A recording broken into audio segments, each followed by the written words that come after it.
গত 14 এবং 15ই ফেব্রুয়ারি বৈদ্যবাটিতে বৈদ্যবাটি স্পোর্টস লাভার অ্যাসোসিয়েশন তারা একটা ইন্টার স্কুল ফুটবল টুর্নামেন্ট আয়োজন করেছিল, যেখানে আন্ডার 17 সমস্ত স্টুডেন্টরা অংশগ্রহণ করেছিল।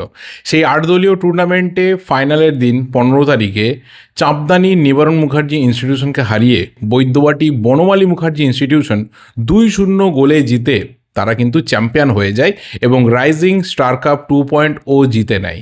আর এই দুদিনের ফুটবলের যে কর্মযজ্ঞ চলেছিল, সেখানে প্রথম দিনকে অর্থাৎ যেই দিনকে উদ্বোধন হয়েছিল টুর্নামেন্টের 14 ফেব্রুয়ারি, যেই দিনকে আমাদের ইন্ডিয়ান সুপার লিগেরও কিন্তু বল গড়িয়েছিল এই সিজনের, সেই দিনে মাঠে উপস্থিত ছিলেন আমাদের অন্যতম প্রিয় মানুষ ময়দানের নবাবদা অর্থাৎ ইউনাইটেড স্পোর্টসের নবাব ভট্টাচার্য।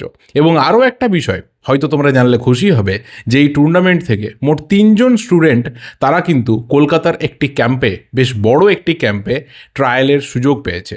এবং আমাদের আশা থাকবে, আমাদের শুভেচ্ছা থাকবে সেই 3জন যেন আগামী দিনে আরও ভালো কিছু করতে পারে।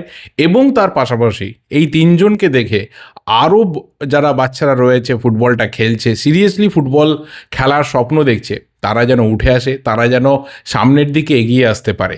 এবং শুধুমাত্র এই ইন্টার স্কুল ফুটবল টুর্নামেন্ট না, তার পাশাপাশি 15 ফেব্রুয়ারি যেই দিনকে ফাইনাল ছিল, আমি মাঠে উপস্থিত ছিলাম, অনেকের সাথে দেখা হয়েছে। সেই দিনকে একটি প্রীতি ম্যাচের মাধ্যমে বৈদ্যবাটি স্পোর্টস লাভার অ্যাসোসিয়েশন তারা কিন্তু তাদের একাডেমির পথ চলা শুরু করলো। তাদের একটা প্রীতি ম্যাচ ছিল ব্যারাকপুরের একটি ফুটবল একাডেমির সাথে, যেটা গোলশূন্যভাবে শেষ হয়।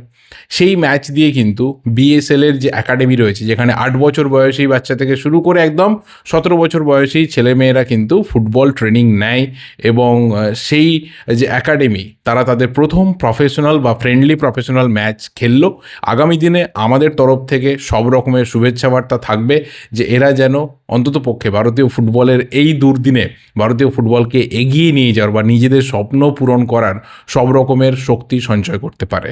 তোমরাও আগামী দিনে পাশে থেকো বৈদ্যবাটি স্পোর্টস লাভার অ্যাসোসিয়েশনের, এবং তার আশেপাশে যত স্কুল রয়েছে, স্কুলের যারা বাচ্চা রয়েছে যারা সিরিয়াসলি ফুটবলটা খেলতে চায়, তাদের পাশে তোমরাও থেকো যারা ওই এলাকা থেকে বিলং করো। আমি তো ডেফিনেটলি ওদের পাশে রয়েছি।